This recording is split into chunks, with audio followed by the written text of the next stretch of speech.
So you have the new All About Spelling program and you can't wait to dive in, but you are a little overwhelmed at all of the pieces that come in the kit and you want to know how to set it up. Well, today we're going to do that. I'm going to walk you through step by step how you can set up this curriculum to use in your homeschool. So let's get started. But first things first, we need to run to the store and grab a few supplies.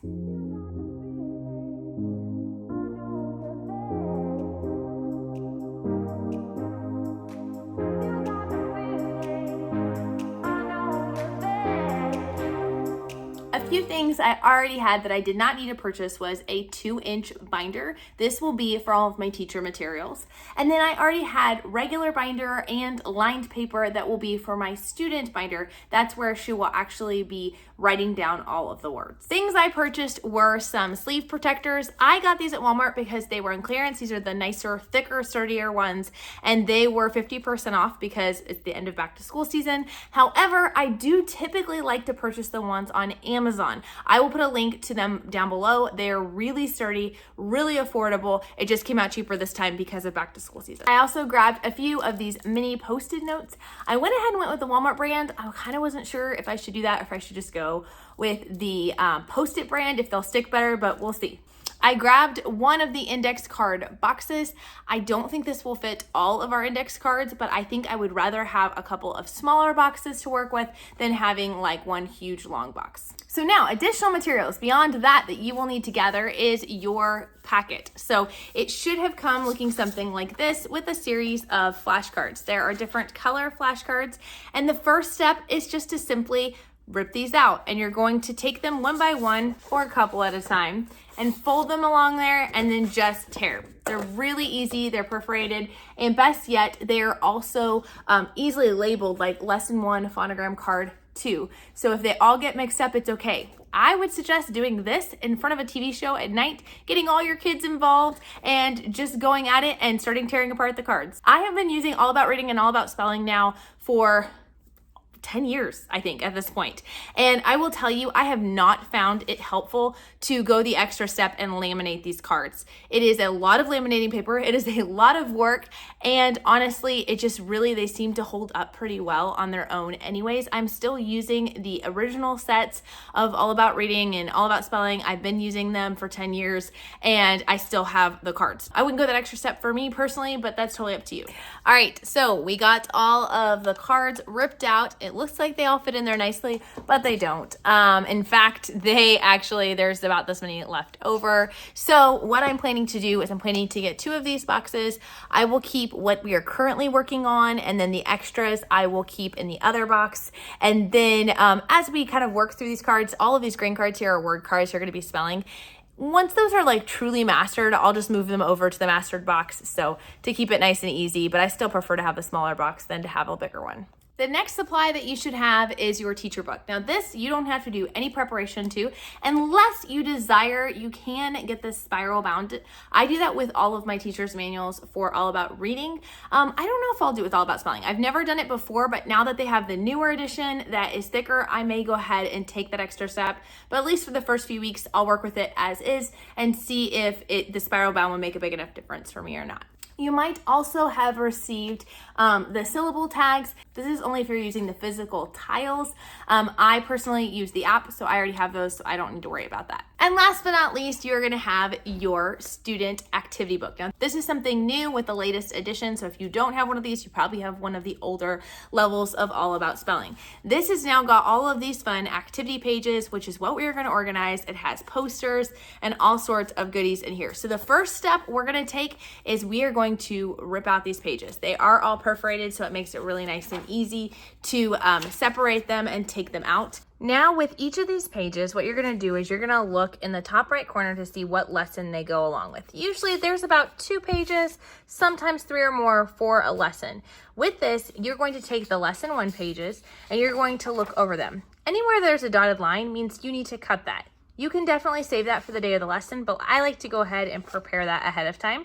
So I'm gonna go ahead and cut along this line, and I'm gonna go ahead and cut out our pine cones. You'll rip out each lesson and then put any of the full pages in a sleeve protector and cut out any pieces that need to be used for that lesson and place that in the sleeve protector as well. This keeps everything all together, so when you're ready for a lesson, you just grab and go. One of the things you might be wondering is on each of those little squares or rectangles for each of the lessons is a blank, and you're supposed to write on there the spelling word that they're working on. However, if you're going to work on this with future kids, they may not be struggling with the same spelling words, or you might want the ability to play lots of different games throughout the year with each of the spelling words. So I found this little hack on the All About Spelling Facebook group. If you're not there, you should definitely check it out. I'll leave a link down below. It's a totally free resource for those who are using All About Reading. And one of the moms suggested getting these mini Post-it notes and just sticking them on the back.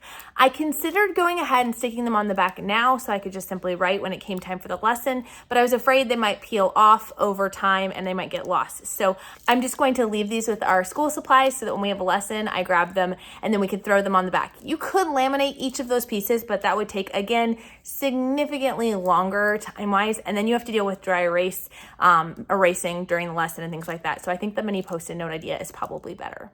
So as I went through the lessons, I did pull out any posters that I found in there. They have these awesome posters to help you remember the different rules, and I will have a different section for this in the student notebook. So for now, I'm just gonna pull them off and set them to the side.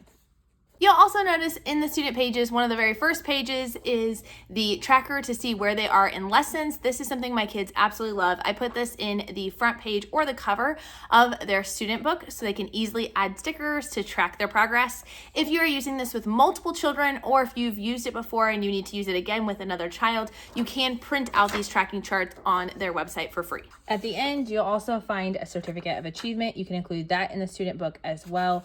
And that is also something they offer additional printables of online for free if you're working with students in the future or 2 students at once. So now this is what your student book looks like. And so you could throw this away, but what I'm actually going to do is I'm going to actually cut off the spine, and I'm going to use this as the cover and the back to our student notebook or to our teacher notebook, either one. Okay, so now this is what our cover and our back looks like. I'm going to use this as the teacher book cover because oftentimes my kids like to decorate their own covers for spelling. Plus, everything in here is going to be the activity book, and that's what this cover says. Okay, so I finished this up. One of the things I learned from this is you don't need a 2-inch binder. You could do a 2-inch binder if you wanted to put multiple spelling levels in one and just put like tab dividers in here, but actually you could do this in a 1-inch binder. So I probably will switch this out to just a normal size regulation binder so that it's there, but this didn't take me any time at all. I love the fact that the cutouts, no matter how funny the item is or what weird shape it is, it's always in just a rectangle or a square, so it makes it very easy to cut them out along the dotted line. So now that is complete, and now we just need to finish our student binder. Okay, so for the student binder, like I said, you can have the student design the cover and slide it in. I'm gonna then take the chart, the progress chart, and I'm just gonna slide it in the pocket right here, and I'm going to take the stickers and slide them in there as well. Usually at the back, I will then flip that over and put the certificate of achievement, or you could put it in your teacher book if you're worried about that. Now, what you're gonna do is you're going to put just blank pages in here, and that's where your child is going to write their lists and their letters. But at the back of that, I did put all of those posters that I told you to hold off to the side till later.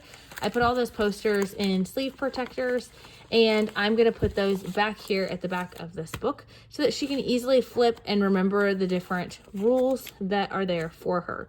Now, you could put these in a separate folder, or you could use them as posters to decorate on your wall, but we don't really have one singular place that we work on school, so having them just in the back that she can reference will be helpful. But for me, it saves me so much time to sit down and have a focus time. It took me about an hour, hour and a half to finish prepping all of this versus doing it every single day as part of the lesson. And for me, it would probably end up being an excuse not to get started because I couldn't find the scissors or I couldn't find the Post-it notes or whatever. So I'm excited to have this all prepped. I hope this helps. If you want to see more about what's new with this edition with All About Spelling, check out this video here, and we'll talk to you guys later. Bye.